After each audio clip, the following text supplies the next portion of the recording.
Deus não vai desistir. Ele está aqui para te levantar.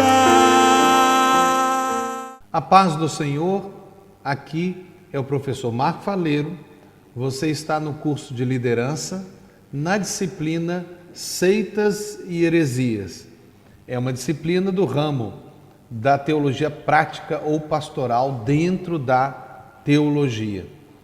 Nós iniciamos na aula passada falando acerca, na verdade, introduzindo dentro desse campo que é muito grande, que na verdade é dividido em várias disciplinas. Nós vamos ter apenas uma visão panorâmica, conforme nós falamos. E nós começamos a ver conceitos, e começamos com o conceito de religião e o conceito de seita. Nós vimos como que existe essa ideia bíblica, essa ideia histórica, que é a da igreja, e a ideia científica. Então são três formas de se ver essa realidade. Nós poderíamos até acrescentar uma quarta, que seria a popular, né? Mas a popular, ela mistura um pouco do que é a histórica, que é da igreja, com a científica, né? Então é um pouco mistura de tudo. Nós vamos ver sobre isso. Mas nós começamos a ver acerca da realidade de grupos religiosos. Falamos que poderíamos citamos até alguns nomes na aula passada, mas nós não vamos poder abordar item por item, caso por caso. Não será um estudo de casos, ok? Inclusive nós temos outros casos. Eu falei sobre religiões, as grandes religiões do mundo, né? Como o caso das religiões lá da Índia e da China, que tem quase que um quarto da população hoje do mundo, né? Ou até mais, quase a metade do mundo, né? Se você falar Índia e China, né? Já são quase 2 bilhões e meio de pessoas, né? Temos as religiões monoteístas, que são 3, né? E as espiritualistas, né? As monoteístas são o quê? O cristianismo, o islamismo e o judaísmo. O que é monoteísta? Acredita em um Deus só. Politeísta, vários deuses. Panteísta, Deus é tudo. Então são termos utilizados na ciência. As religiões orientais na Índia, nós temos o hinduísmo, o budismo, o jainismo, o sikhismo, certo? Que, num certo sentido, pode ter algum tipo de atuação aqui? Pode, mas não é muito forte, né? E da China, que é o confucionismo, o taoísmo e o budismo. É interessante que o budismo está na Índia e na China, né? Aí você fala, mas eu preciso estudar isso, professor? Bom, normalmente não precisa, não é o que atua muito em Angola, mas você tem que lembrar uma coisa, tem muito chinês aqui. E o que a gente vai fazer com os chineses? Deixar eles ir para o inferno? O que você acha? Eles estão aqui no nosso meio? Não, eu não preciso pregar evangelho para os chineses, nem para os muçulmanos, que eles vão para o inferno. Ah, não vou falar isso, mas quando a igreja não faz absolutamente nada para pregar o evangelho para esse grupo de seres humanos, que lembra que Jesus disse, ide por todo mundo e pregai o evangelho a toda criatura. Chinês é criatura, muçulmano é criatura, ocidental, português é criatura, brasileiro, seja o que for, qualquer estrangeiro que está aqui é criatura. E a igreja tem a responsabilidade de pregar o evangelho sim para eles. Então é bom conhecer um pouco do que é, por exemplo, budismo, se você quer alcançar os chineses, que eles creem assim, como confucionistas. Mas não vai ser a nossa abordagem, mas é interessante. E seria até uma boa proposta aí para qualquer igreja fazer o quê? Fazer estratégias para alcançar essas pessoas. Eles precisam de ser alcançados. E se nós não fizermos nada, quem vai fazer? Ninguém? Você acha que Deus vai mandar um anjo para pregar para eles? Não. A Bíblia diz que os anjos não pregam. Nem Jesus prega. Veja, quando Jesus apareceu para o apóstolo Paulo, ele pregou? Não. O apóstolo Paulo disse, quem que é você? Ele diz, Jesus, aquele que você persegue. É mesmo? É. Então, você precisa saber a verdade. Ah, é? Vai lá, que o meu discípulo vai pregar a verdade para você, porque quem prega aqui na terra somos nós. Jesus que quis assim. Agora tem gente que fala, mas a Bíblia diz que as pedras, se nós não pregarmos, as pedras pregarão. Sim, elas estão pregando aqui, ó. Está pregando. Aqui você pega. Tábua escrita. Internet, os escritos. Estão todos aí, disponíveis. Nós estamos pregando, sim. E vai pregar. E tem, por fim, várias religiões espíritas também, né? Tem todo tipo de religião animista e feitiçista ou de feitiçaria. Estas são as 10 maiores religiões da Terra, né, que nós acabamos de citar agora, mas o mais importante para nós é verificar as que atuam em Angola. Não vai ser possível fazer um estudo de cada uma delas, né? Eu gostaria só de chamar a atenção especificamente ao Islã, né, que tem sido a religião que tem mais crescido em Angola. Eu, inclusive, fiz um estudo específico e tem um livro, né? Eu não sei se será possível, pode aparecer aí na tela o meu livro. Ele pode estar disponível na Logos ou talvez em alguma livraria, mas com certeza ele também está disponível no Amazon, né, de forma de e-book. Eu faço estudo então sobre o islamismo em Angola e eu queria muito chamar a atenção a essa realidade, porque a igreja precisa de se levantar, porque se ela não se levantar por causa do amor, ela vai se levantar por causa da dor. Veja a Nigéria, um país mais cristão da África, mais cristão, o país africano mais cristão chamava Nigéria. Olha o que está acontecendo lá, o Boko Haram, que dividiu em 2 partes e dominou o norte da Nigéria, e hoje o presidente da Nigéria é muçulmano. O que está acontecendo? O que aconteceu com a igreja? Né? Então preste atenção, não vamos ser tolos diante do que está acontecendo hoje no mundo. As religiões africanas também mereciam um estudo à parte, mas nossa preocupação maior aqui é o messianismo africanista. Agora, não confunda africanismo com africanidade. Africanismo é uma proposta praticamente racista, de rejeitar todo tipo de conhecimento ou de relação com o mundo ocidental ou com o mundo que não seja negro. Mas isso é racismo, né? Agora, africanidade é outra coisa, é valorizar a cultura africana, isso é outra coisa, amém? Mas lembre-se que existe no meio da religião alguns grupos que são africanistas e eles merecem também o seu estudo. É o caso, por exemplo, dos toquistas, os quimbanguistas e muitos outros, né, como a Igreja Negra, né, que tem o Deus Negro, que é uma proposta que é um erro, na verdade. As novas igrejas também oferecem um estudo, mas a maioria dessas novas igrejas aqui em Angola são pentecostais ou neopentecostais.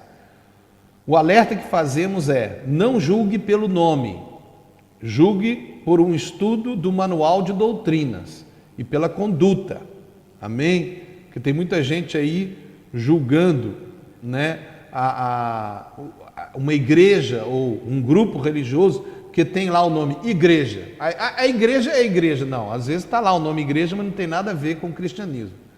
Ou tem um nome lá, igreja pentecostal, e às vezes não é pentecostal. Então, o nome não dá, outorga ser certo ou errado, tem que se fazer um estudo. E também não é bom ficar chamando de seita todo mundo só porque tem um nome estranho, diferente. Porque, veja, até nós, eu acho que a maioria de nós que temos igrejas aqui, se você for olhar lá para trás, eles iriam olhar lá atrás e iam falar assim: que nome estranho é esse? O nome da nossa igreja. Porque a gente inventou, e qual que é o problema de dar um nome diferente? É a proposta, é a visão do fundador. Agora, preste atenção, existe uma dificuldade muito grande de evangelizar grupos de religiões que não são o cristianismo e de grupos que são seitas, que estão no caminho da heresia, ou que são chamadas seitas heréticas. Sabe por quê? Eu vou dar 3 motivos. Primeiro, porque os adeptos já têm uma consciência religiosa forte, quer dizer, eles são religiosos, eles acreditam naquilo. Segundo, o adepto conhece os erros da igreja. É muito comum quando você vai evangelizar, especialmente um grupo que tem origem cristã, ele já conhece os erros da igreja, ele usa os erros da igreja contra o pregador, né? Alguns até falam, eu já fui de vocês, eu sei tudo sobre vocês. Os adeptos já têm uma ligação muito forte e têm vergonha de reconhecer que erraram. E às vezes muitos sabem que erraram e não querem voltar. Mas o que nós vamos fazer? Vamos deixar as pessoas em erro, continuar no erro? Ou nós vamos estudar, nos preparar, fazer estratégias para alcançar aqueles que estão enganados? Porque veja, a natureza do engano é estar enganado. Você pode achar que não, mas a natureza do engano é estar enganado. Quem está enganado acha que está certo. Na Bíblia, nós temos seitas como divisão do judaísmo. E o cristianismo, no início, foi chamado uma seita judaica. Nós temos vários aspectos analíticos que nós vamos agora começar a propor para vocês, que são aspectos teológicos e aspectos de praxis de conduta, certo? Ou práticos.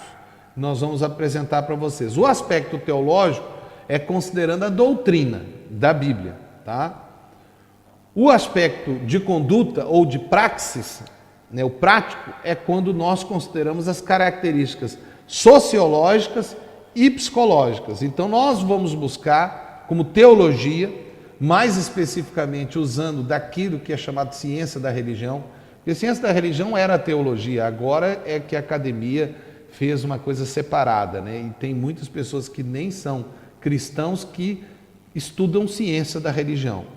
Mas estuda-se hoje sim a conduta religiosa através de uma proposta sociológica e psicológica. E nós vamos apresentar isso para vocês também. A igreja, para nós, considerava o aspecto teológico, nesse caso, a heresia. Então, antigamente, a igreja só classificava seita quando se tinha aquilo que se chama heresia. Mas aí nós temos que pensar o que é a heresia, né? Porque, por exemplo, aqui hoje, o governo angolano, ele vira e fala, esse grupo é uma seita. Aí você fala, não estou entendendo. O governo não pode falar que esse grupo é uma seita. O governo não é, nós não temos uma religião oficial, o Estado é laico. Se é laico, então ninguém está errado. Todo mundo pode ter a religião que quiser, é laico, ok? Não é, nem cristão é, poderia ser, mas não é. Então o fato é que para o governo não existe heresia, para a ciência não existe heresia, existe heresia para a igreja. Mas o que é heresia? Então nós vamos agora conceituar, porque nós conceituamos, lembra? Religião, seita, e agora nós vamos conceituar heresia. Heresia seria basicamente um erro bíblico, do ponto de vista da igreja. Na verdade, nós é que também criamos esse termo, heresia, fomos nós, igreja. E a ciência e as outras religiões já pegaram emprestado esse termo e têm conceituado de uma forma diferente. Mas do ponto de vista cristão, quando se fala heresia, é um erro bíblico, está errado conforme a Bíblia. Eu recomendo a você que está a ver esta aula e viu a anterior e vai ver as outras também, que nós temos 8 aulas, é que você pegue o seu fascículo e esteja acompanhando, lendo. Se você não leu, pare e leia. Vá acompanhando, vá anotando. Eu também recomendo, não só para a minha disciplina, para as outras disciplinas também, que você participe dos EVs, que são os encontros virtuais que acontecem no dia, o dia de encontro, né? Que cada curso vai determinar o dia de encontro, né? Que é o que segue a sequência das aulas, porque em cada encontro você tem teoricamente 4 aulas, né? Então preste atenção nisso, pegue lá a sua apostila, leia ela. Mas vamos voltar aqui. Então, basicamente, heresia é um erro bíblico. Alguém terá que analisar e estabelecer se é ou se não é uma heresia. Quem vai ser? A igreja, os líderes da igreja. Na Idade Média, a igreja, que era a igreja católica, não tinha nenhum tipo de tolerância ecumênica como hoje. Então, se alguém tivesse uma opinião diferente ao clero ou às determinações da igreja, era chamado de herege, era chamado de heresia. Hoje, nós vivemos uma realidade completamente diferente da Idade Média. Nós temos uma tolerância totalmente diferente da tolerância daquela época da Idade Média, tá? Então, naquela época, quem tinha opinião diferente era chamado de herege, inclusive entrava dentro da proposta da Inquisição, que era ser morto. Todo herege era morto, ou era morto por causa da tortura. Olha que absurdo, a igreja fazia tortura, é absurdo, mas é verdade, está na nossa história. Olha a que ponto a igreja chegou, é por isso que teve que chegar um Martinho Lutero e falar, está errado, tem que parar com isso, é um absurdo o que a igreja chegou. Agora preste atenção, a igreja pode chegar hoje no mesmo erro, viu? Quando algumas igrejas começam a achar que podem perseguir os outros, podem matar, podem tirar coisas, entrar na justiça e matar pessoas que são contra. Uma coisa é crime. Crime é uma coisa, você tem que entrar na justiça. A outra coisa é opinião diferente. Felizmente, Angola já tem vivido algumas brigas assim meio tristes dentro desses campos de intolerância. Nunca houve, como hoje, uma relação entre igrejas cristãs da forma tão cordial como nós estamos vivendo hoje. Agora, para analisar a forma teológica, a igreja tem que ter o seu manual de doutrinas. E você, na sua igreja, deve ter o seu manual de doutrinas. Se não tem, você deveria fazer, né? Porque é bom para os membros da igreja. Hoje, a proposta científica tem analisado também a praxis. Tem muitos estudos de casos de grupos religiosos com condutas perigosas. Temos muitos estudos de grupos religiosos, que são considerados seitas, mas seitas perigosas. Não significa que são heréticas. Apesar de praticamente todas serem heréticas, quando são perigosas, como quando são de origem cristã, principalmente. Então, esse é um fato, que nós vivenciamos com grupos chamados seitas perigosas. Então, hoje, dentro da ciência, existe o estudo de seitas perigosas, né? Que são aqueles grupos que podem trazer crimes na sociedade, crimes na estrutura familiar. Em geral, você irá considerar o aspecto teológico muito mais do que o científico ou o sociopsicológico. Isso é um fato normal na igreja. Nós vamos analisar heresia do ponto de vista doutrinário. Mas quando nós analisamos a doutrina nos leva a uma conduta ou uma prática de vida, uma conduta de vida, uma moral.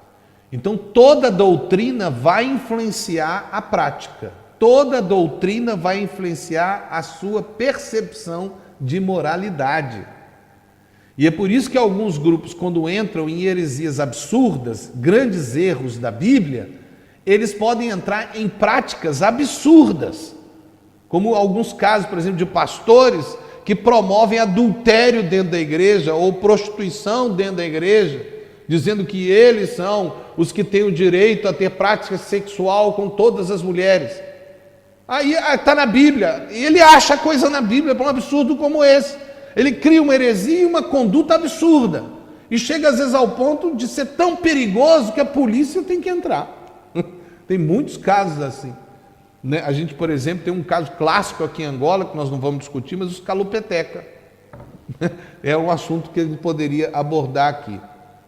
Nós temos muitos livros atuais, quando falo de seitas e heresias, que usam um aspecto sociopsicológico para analisar uma seita. Então, muitos livros hoje que você pega de seitas e heresias, ele vai abordar muito dentro do aspecto da praxis, ou do aspecto sociopsicológico, ok? Portanto, saiba distinguir estas diferenças, amém? Surge então uma pergunta: qual o nosso padrão para definir o que é uma seita? Qual o padrão de Angola? Qual o seu padrão pessoal? Qual o padrão popular?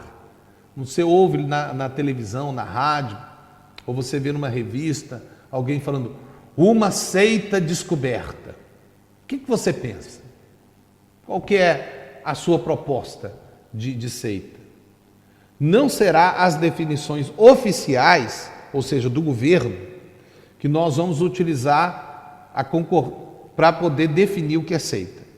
Nós vamos utilizar o que as igrejas evangélicas mantêm na sua comunhão a proposta do que é seita. É claro, vamos considerar sim a proposta científica, da ciência da religião, vamos considerar o aspecto histórico da igreja, tudo isso. Mas eu queria que você começasse a mudar a sua mentalidade e começasse a ver que quando se fala de seita na televisão, às vezes não tem nada a ver com a realidade. Porque quem define se é heresia ou não é a sua igreja, não é o governo. O governo não tem essa autoridade, nem ele quer isso. O Congresso não define qual é a religião certa, aqui é um Estado laico. Então quem vai definir a proposta do que é uma heresia é a igreja. Isso cabe a nós, não cabe a outra estrutura que não seja nós. Afinal, nós temos o Espírito Santo, que nos orienta dentro da verdade. Hoje em Angola, existe um padrão que não é o nosso. Inclusive existe o termo proliferação de seitas, que virou um conceito que generaliza todos como se fosse seita. Todo mundo, então, que não é legalizado ou que não está regulamentado é seita. Isso é absurdo. Até para o conceito constitucional, isso é inconstitucional. Isso não é o padrão da legislação. Veja, um grupo que não é registrado ou não é legalizado é apenas um grupo não registrado ou não legalizado, mas ele é uma religião, um grupo religioso, seja o que for, até pode ter vindo de outro país. Agora, ele tem que se regularizar, ele tem que se registrar, porque a Bíblia fala, principalmente para nós que somos cristãos, porque aqueles que não são cristãos podem querer não fazer, porque eles têm outro padrão de conduta. Mas se eles não quiserem, eles vão ter a consequência da lei. Eles vão ser presos, ou vão ser fechados. Então é claro que nós temos que seguir a lei. Agora preste atenção, o que nós estamos vendo hoje em Angola não é uma estou em 2020 aqui falando, mas não é uma proliferação de seitas, é uma diversificação dentro da cultura angolana, da sociedade angolana, de novas propostas, porque Angola se abriu para o mundo, saiu da guerra e se abriu para o mundo. Então o mundo hoje está aí, esse enxame de opiniões e até de divisões dentro de nós mesmos, a igreja. Eu sei que é um assunto polêmico, né? O que eu estou falando aqui, alguns já devem estar assim, segurando a cadeira e falando, eu concordo, eu não concordo, tem gente batendo palma e gente falando, cala a boca. Eu sei que é verdade, mas eu quero mexer sua cabeça mesmo. Para você buscar a verdade, mesmo que você não concorde comigo, procure o seu pastor e fale com ele, busque a verdade, mas não seja enganado pela mídia, não seja enganado pelo mundo, ouça Deus, Ele é que tem a verdade, não é a mídia, nem é o governo, é Jesus, é a Bíblia, é a igreja que fala a verdade pelo Espírito Santo de Deus. Mas nós respeitamos os governos, respeitamos os outros grupos, as outras religiões, nós respeitamos e amamos, porque a Bíblia fala que nós amamos a Deus sobre todas as coisas, mas nós amamos o próximo, e eles são o próximo, como a nós mesmos, como igual a nós mesmos. Nós igreja amamos o mundo como nós amamos a nós mesmos, é o que a Bíblia diz, não sou eu não. O que eu estou chamando a atenção com essa aula, principalmente, é a igreja acorda, prega, fala a verdade, mas não seja cheia de preconceitos, não seja uma igreja que olha para as pessoas erradas, morrendo, indo para o inferno e não faz absolutamente nada. Esses muçulmanos queridos, que querem Deus de todos os jeitos, que até põem bomba neles para poder, porque eles acham que estão certos. Se nós não fizermos nada, quem vai fazer? Quem? Então vem a pergunta aí, o que é seita? O que é seita para o governo? E a seita para o povo? O que é seita para o povo? Ou o que o povo pensa quando ouve esse termo seita? O Estado angolano é laico, Então não existe seita do ponto de vista herético ou religioso para o governo. Existe para nós seita herética. O que pode haver é seita no ambiente social ou psicológico, que seria o grupo perigoso.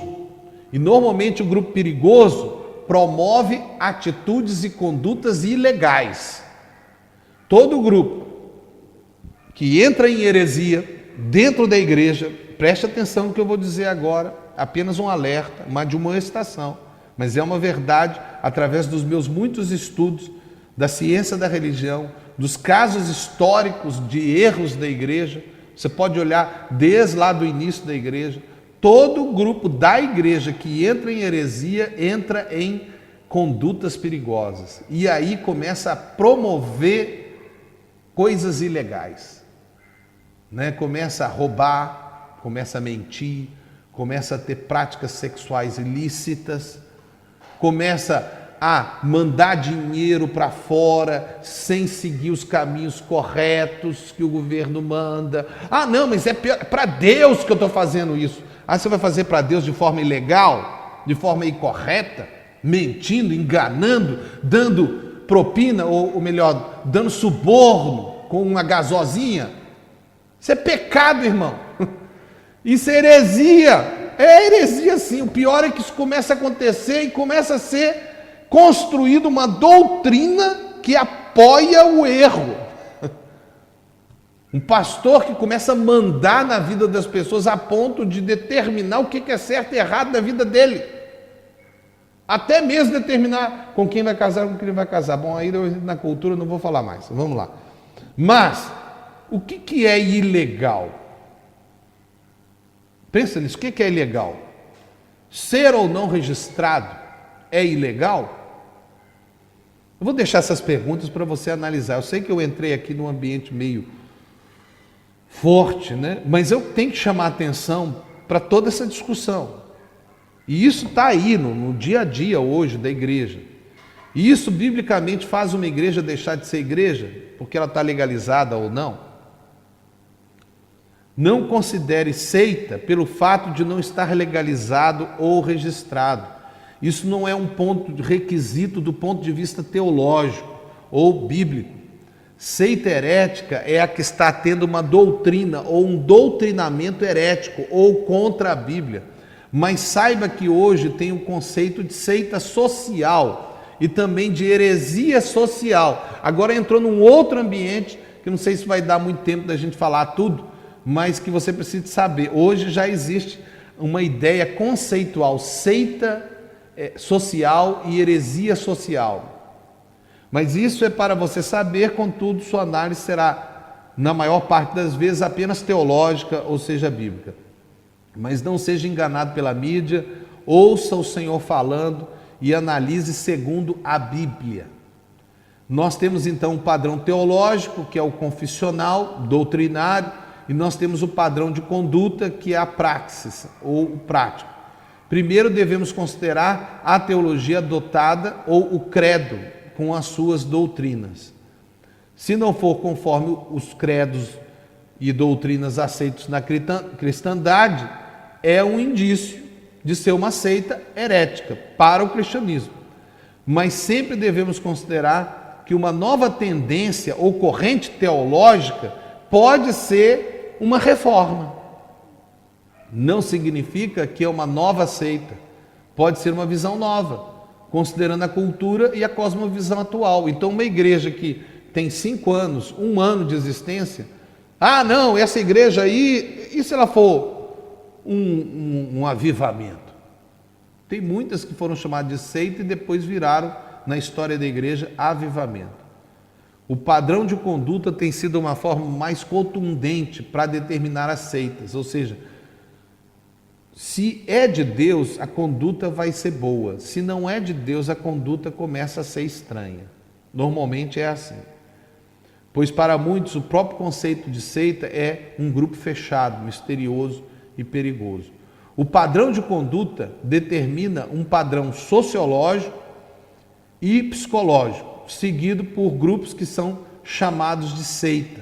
Esse padrão pode ser resumido em alguns procedimentos comuns a estes grupos. Independente do contexto histórico e cultural, é observado os elementos sociais uniformes. E nós achamos isso em vários livros. As características psicossociais de grupos que são considerados seitas, psicológicas, porque envolve condutas pessoais dos membros destes grupos que nós chamamos de seitas.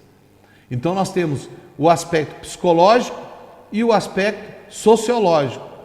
Primeiro o psicológico, o indivíduo, e o sociológico porque é a conduta coletiva, que é comum ao grupo. Nossa análise é apenas dos grupos religiosos, mas isso é comum também em outros grupos sociais humanos, tá? Porque o grupo religioso é humano. Vamos ver então algumas características. Eu não vou gastar muito tempo com elas, elas estão no seu fascículo, então eu vou só ler, vou fazer comentários rápidos, porque a gente não tem tanto tempo, e é claro, essa é só uma visão panorâmica. Mas nós vamos ver então características sociopsicológicas dos grupos que hoje têm sido chamados seitas sociais, que são grupos perigosos, independente da religião que seja, ok? Mas isso, nos muitos livros nossos, cristãos, tem sido olhado como uma característica dos grupos heréticos da igreja. Então preste atenção. Primeiro, voluntariedade. Os adeptos escolhem fazer parte do grupo, mas normalmente servem como voluntários. Segunda característica, exclusivismo. Isto é uma característica essencial, ou seja, exigir dos fiéis total submissão. Terceiro, centralização. A vida do adepto começa a girar somente em volta do grupo. O exclusivismo aliado à centralização cria um ambiente de total dependência e de prisão. E essa prisão forma um mundo próprio, com uma cultura própria, uma linguagem própria e até usos e costumes próprios. Isso é muito comum nesses grupos. A quarta característica, aceitação. A necessidade de atos de aceitação para ser salvo e para ser parte do grupo. Esses atos de aceitação exigem provas de fidelidade ao grupo e provas de convicção da sua fé. A quinta característica é a característica que forma a ideia do nós. O adepto se sente parte do grupo e defende o grupo. Essa defesa pode adquirir até sentimentos e atitudes agressivas, além de atitudes de rejeição aos opositores. Essa característica também cria símbolos, hábitos, expressões, vestimentas e usos para criar a identificação do grupo. E o que sai se torna o pior de todos. Sexto, posicionamento superior. Nessa característica, o adepto demonstra um sentimento de superioridade. Essa atitude forma um sentimento de participação de uma elite escolhida, um grupo especial. Esse sentimento produz um orgulho pessoal e coletivo, que pode até criar um tipo de racismo. Esse sentimento produz uma consciência de perfeição do grupo ou do indivíduo. Nós estamos completamente certos, ninguém mais. A perfeição do grupo permite atitudes que podem ser consideradas pecado ou imorais ou ainda criminosas. Quer dizer, aceita-se essas coisas erradas. Sétima característica, amedrontamento, a utilização da ameaça, criando medos. É a maior arma para produzir objetivos de um grupo. Você quer dominar uma pessoa, ponha medo nela. Se você sair daqui, você vai para o inferno. Os medos são de perder algo importante que foi adquirido ou gasto. Pode ser a salvação, a participação do grupo, os bens, a família, os amigos, uma posição, uma função, etc. Oitava característica que estabelece uma liderança forte e dominadora, é autoritarismo. Essa liderança autoritária, ela é ditatorial. Ela pode ser de uma pessoa ou de um grupo profético, ou um grupo religioso, que muitas vezes chega até ao controle total. Nona característica, essa característica forma várias situações, pois o grupo se isola da sociedade, é isolamento. Esse isolamento produz uma dependência completa dos adeptos, muitas vezes até financeira, além de uma dependência emocional, familiar e espiritual. 10ª característica, essa característica é a impossibilidade de sair do grupo. É o aprisionamento. Esse aprisionamento gera uma atitude de desprezo e de medo com os que saem do grupo. O que sai vira um inimigo, que normalmente é apresentado para o grupo como um desertor, um herege e até um traidor. Quem sai pode até ser perseguido, agredido até, processado, ameaçado e, pior de tudo, desprezado. E o pior desprezo é o desprezo da família. É o pior de todas as características de uma seita. Pais ou filhos cortam todo o relacionamento.